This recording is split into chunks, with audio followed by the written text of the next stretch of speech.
I tracked freight invoices on a cracked monitor in a windowless back office. That was my life. I was pulling double shifts, same cramped desk, same exact dead-end paycheck. Nothing moved. Then an envelope arrived on a Tuesday. I knew before opening it, the number grew again. Mom's medical bill read $11,400. I opened it anyway. Nothing changed. My savings account held $847. I stared at that balance for 3 years. I didn't sleep at all that night. Not from panic. Panic stopped driving me a long time ago. I was routing money for other people, watching wealth flow through accounts. I would never actually own. Money isn't a destination. It's a system, and you and I can enter from any door. I funded a brokerage account with $200. It felt absurd. I did it anyway. No hesitation. I bought fractional shares of a basic index fund. Time in the market was my only control. I automated the investing before I could spend a dime. I was building a financial floor, not a ceiling. I grabbed a second job. Weekend bookkeeping for a small construction business, $400 monthly in cash. The owner was a blunt guy named Goran. He paid $400 cash. Absolutely no questions asked. Goran had zero clue what his profit margins were. I found out my first weekend running his books, he was losing 11% on 2 of his 5 contracts. Miscategorized material expenses. I told him directly. He stared like I had just insulted his entire family. Then he wrote me a bonus check. Goran introduced me to his personal accountant. One door opened another. That is how networking always works. His accountant referred me to a local property developer. 3 years of absolute mess in tax filings. I fixed them. Let's be clear, this wasn't luck. Humble competence at the bottom opens doors you and I rarely expect. Every single month, I tracked my mom's medical debt. I watched it drop slowly, then much faster. 14 months later, the debt vanished. I didn't celebrate. I redirected every single freed up dollar. That same $600 now flowed directly into my long-term investment portfolios every single month. I lived on rice, lentils, and a modest salary that shouldn't have been enough. It almost wasn't. By age 29, I had $18,000 invested. An impossible number suddenly felt way too small. I studied for my real estate license during lunch breaks. Nobody knew. I kept my mouth shut entirely. I took the exam on a Saturday morning, passed it easily, returned to my dreary office by Monday. That license was mine. Not a master plan, just a tool. I waited for the right problem to surface. My developer client wanted to dump a distressed duplex that literally no other real estate agent would touch. The asking price was $74,000. Located in a transitional neighborhood, conventional agents avoided it entirely. I walked the property myself, dragging along a trusted contractor friend. We went room by room, methodical. Structural issues were just cosmetic. Verbal estimate was $9,000. I knew it before he spoke. $61,000 accepted to close fast. Now, I needed $61,000. I didn't have. First lender said no. The neighborhood triggered their risk model. I thanked them and moved right to the next. Second lender denied. Property type triggered their strict policy exclusion. I stood, nodded, and walked out. 3 lenders said no. I found a local community credit union. I brought 2 years of spotless financial history. The credit union carefully reviewed my file. Income documented. History totally clean. I held my breath and waited. Finally, approved. My mortgage was $440. Rent was $650 per unit. Math worked. I moved fast. My very first tenant signed the rental lease on a Wednesday. I drafted it completely myself, using a basic legal template. After reserves, I netted $580 monthly. Not passive yet, but real. Month 7. Let's look closely. My tenant stopped paying. I sent the notice. Zero emotion. Just standard process. I wrote the eviction notice myself and filed it. I handled everything without a single ounce of resentment. I was the property manager, repair coordinator, lease drafter, and collection agent all rolled into one. By 31, I owned 3 rental units. Honestly, none of them were very impressive, but they all cash flowed. I had $41,000 in index funds. With compound interest working quietly for 4 years, I kept $12,000 in a high-yield savings account. Pure emergency buffer. I never touched it. A coworker from the logistics firm asked how I built my portfolio. I told him the truth. Lower expenses, automate investments, buy cash-flowing assets, and never mistake busyness for actual progress. He nodded, like I just spoke a riddle. Most people did. I stopped being surprised by that long ago.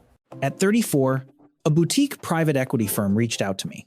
Distressed commercial properties, secondary markets. They didn't want my cash. They saw my rental portfolio. They really just wanted my eye for value. They offered 10% carry-on deals I sourced. Carry isn't a salary. It's a direct share of the upside profits. I spent my weekends researching secondary markets, vacancy rates, encore, tenant, los, and carrying costs. Every single number mattered. Then I found it, a dead strip mall. The anchor tenant vanished 18 months prior. The owner was bleeding cash, assessed at $1.2 million. Stick with me here. Carrying costs were $14,000 a month. I modeled out the entire repositioning plan. 2 medical clinics, a pharmacie, and a local grocery store. I mapped the entire build-out. Post-stabilization net operating income hit $180,000 annually. My financial model held up under every single stress test. I presented the pitch to the firm. They listened in dead silence. Then they asked just one question. Acquisition cost. They bought the property for $890,000. My name wasn't on the deed, but it was my deal. 2 solid years of repositioning. New tenants arrived. The income stabilized exactly where I modeled it. The clinic opened its doors. The pharmacy signed on. The grocery anchored the East End. My math was dead right. The firm exited for $2.1 million. The return was completely clean. I already knew it would be. My carry hit $121,000. I'd never seen a payout that massive before. I didn't buy a car. I didn't even celebrate. I just sat with that bank balance for exactly 1 hour. I dropped $80,000 into a self-directed IRA, using it to enter a private bridge lending deal. 10% annualized. Residential developer. Short-term bridge. My capital finally worked while I slept. $41,000 held in reserve. Reserves matter deeply. Markets will move against you. They always do eventually. By 37, I was no longer an employee. I had an LLC and 2 active deal partnerships. I registered my LLC on a quiet Tuesday afternoon. It took exactly 12 minutes. The business structure was real now. 7 rental properties across 2 states. The portfolio generated steady cash flow every month without my direct daily labor. My brokerage crossed $200,000 last quarter. The compounding started with $200 was showing. I was terrified. Not of failure, but complacency. I had watched too many people hit a target number and just stop. My wealth wasn't a brick wall. It was a moving object that required constant steering. I hired a fee-only financial planner. Not because I didn't understand the math. I understood it perfectly. But wisdom at this level means knowing the clear difference between being smart and still being blind. I hired him. Real estate depreciation alone dropped my taxable income by $38,000 annually. The system did the heavy lifting for me. He flagged a trust structure I hadn't even considered. I implemented all of it, while keeping total control of decisions. Before my net worth crossed $1.1 million. I checked the screen on a random Tuesday morning.